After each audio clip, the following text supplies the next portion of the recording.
Hoje, vamos mergulhar de cabeça em um assunto que volta e meia estampa as manchetes dos jornais, gera debates acalorados no Congresso e, principalmente, mexe com o futuro de milhões de brasileiros. O chamado rombo no INSS.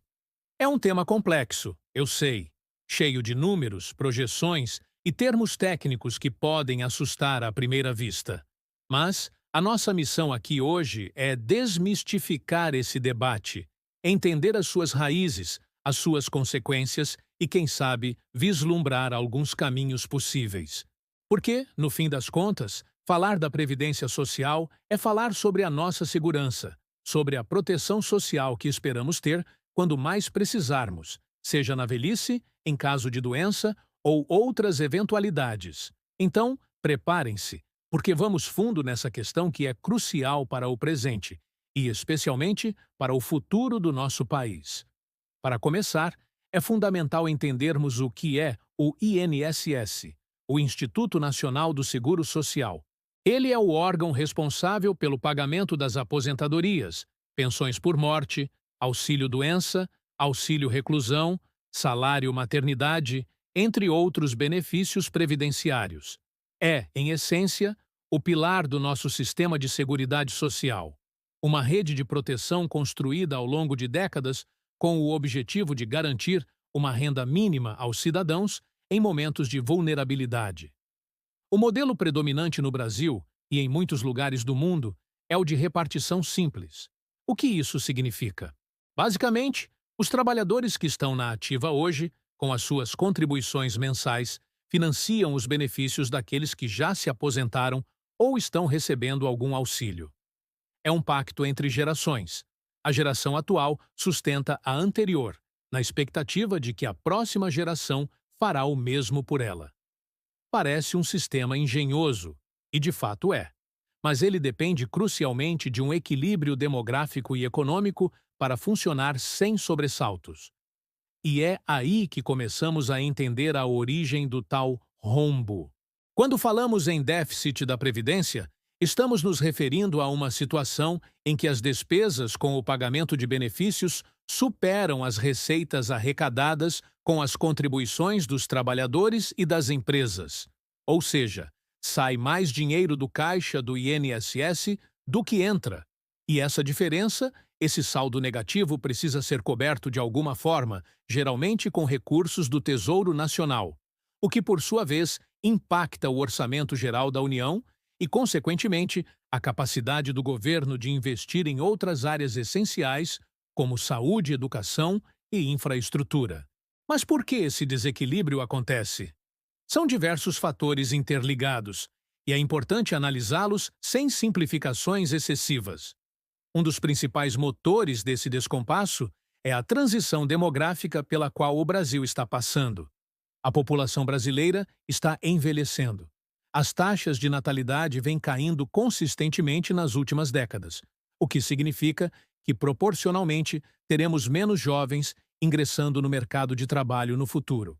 Ao mesmo tempo, a expectativa de vida aumentou significativamente, o que é uma excelente notícia, um reflexo de melhores condições de saúde e saneamento.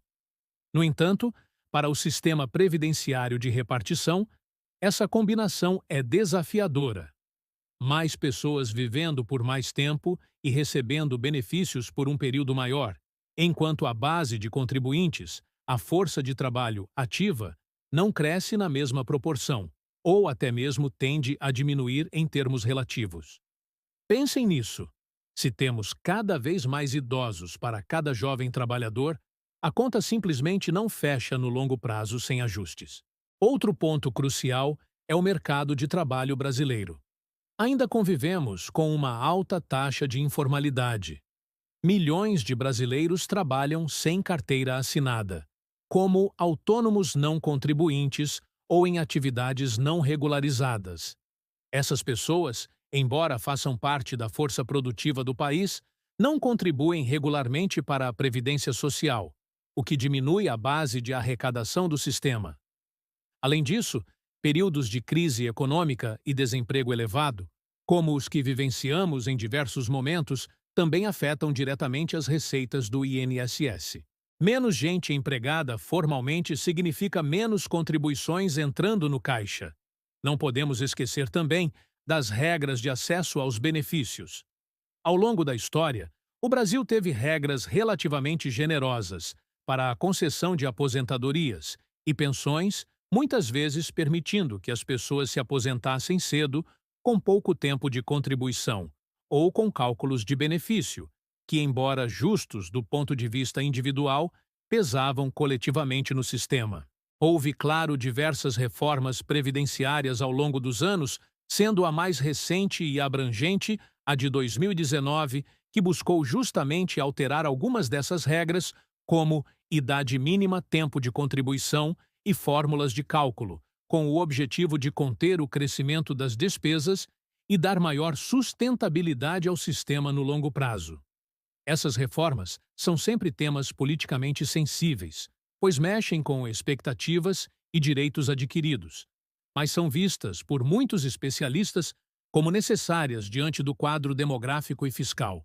É importante mencionar que o financiamento da Seguridade Social no Brasil não vem apenas das contribuições sobre a folha de pagamento. A Constituição de 1988 estabeleceu outras fontes de receita, como a Contribuição Social sobre o Lucro Líquido, CSLL, e a Contribuição para o Financiamento da Seguridade Social, CET-SEU-FINS. No entanto, mesmo com essas fontes adicionais, o regime geral de previdência social, que cobre os trabalhadores da iniciativa privada, tem apresentado déficits expressivos. E quando somamos a isso o regime próprio dos servidores públicos, que também possui seus desafios financeiros, o quadro geral se torna ainda mais preocupante para as contas públicas. As consequências desse déficit são múltiplas. A mais imediata é a pressão sobre o orçamento público. O governo precisa cobrir essa diferença, e esse dinheiro poderia estar sendo usado em outras áreas. Isso gera um debate constante sobre prioridades e, muitas vezes, leva a cortes em outros setores ou ao aumento da dívida pública. A longo prazo, um déficit crescente e não controlado pode minar a confiança na capacidade do Estado de honrar seus compromissos, afetando a economia como um todo, com impactos em juros, inflação e investimentos. Para os cidadãos, a incerteza sobre o futuro da Previdência pode gerar ansiedade e a necessidade de buscar alternativas de poupança individual para a aposentadoria, algo que nem sempre é acessível para a maioria da população. Discutir o rombo do INSS não é ser alarmista, mas sim realista. É encarar um problema estrutural que precisa de atenção contínua e de soluções bem pensadas. As reformas já implementadas, como a de 2019, buscaram endereçar parte dessas questões, estabelecendo, por exemplo, uma idade mínima para a aposentadoria e regras de transição para quem já estava no sistema. No entanto, o debate sobre a sustentabilidade da Previdência é dinâmico. A demografia continua mudando, a economia flutua e novas realidades do mercado de trabalho, como a gig economy e o trabalho plataformizado, trazem novos desafios para a arrecadação e para a proteção social desses trabalhadores. Então, o que se pode esperar para o futuro? Especialistas apontam que será necessário um monitoramento constante das contas previdenciárias e, possivelmente, ajustes periódicos nas regras. Não existe uma solução mágica ou única. O caminho provavelmente envolve uma combinação de medidas que podem incluir o combate mais efetivo à sonegação e à informalidade, o estímulo ao crescimento econômico sustentado para ampliar a base de contribuintes, a revisão de regimes especiais de aposentadoria, que ainda geram distorções, e a contínua adequação das regras de elegibilidade e cálculo dos benefícios à realidade demográfica e econômica do país.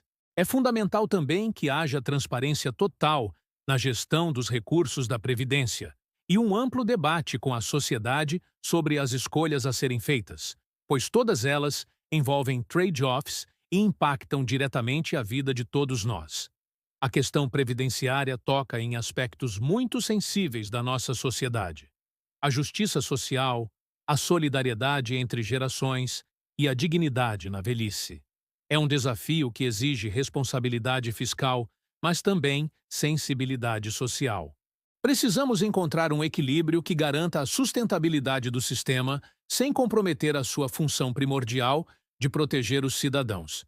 E isso passa por um entendimento claro do problema, por um debate informado e pela participação ativa da sociedade na busca por soluções. Não é um problema apenas do governo, ou dos economistas, ou dos políticos. É um problema de todos nós, porque o futuro da Previdência é o futuro de cada brasileiro. A forma como lidarmos com essa questão hoje definirá a qualidade de vida e a segurança de muitas gerações futuras. É um tema que exige maturidade, visão de longo prazo e, acima de tudo, um compromisso com o bem-estar coletivo. Precisamos pensar em como fortalecer esse sistema, tornando-o mais justo, equitativo e fundamentalmente sustentável, para que ele possa continuar cumprindo seu papel essencial na nossa sociedade por muitos e muitos anos. Espero que esta longa explanação tenha ajudado a clarear um pouco mais a complexidade que envolve o déficit do INSS. É um assunto que merece nossa atenção e nossa reflexão. E agora, eu quero fazer um convite muito especial para você que nos acompanhou até aqui. Se você gostou desta análise, se achou que este conteúdo foi útil e te ajudou a entender melhor esse tema tão importante, eu peço que você deixe o seu like aqui no vídeo. Isso nos ajuda muito a entender que tipo de conteúdo vocês mais apreciam.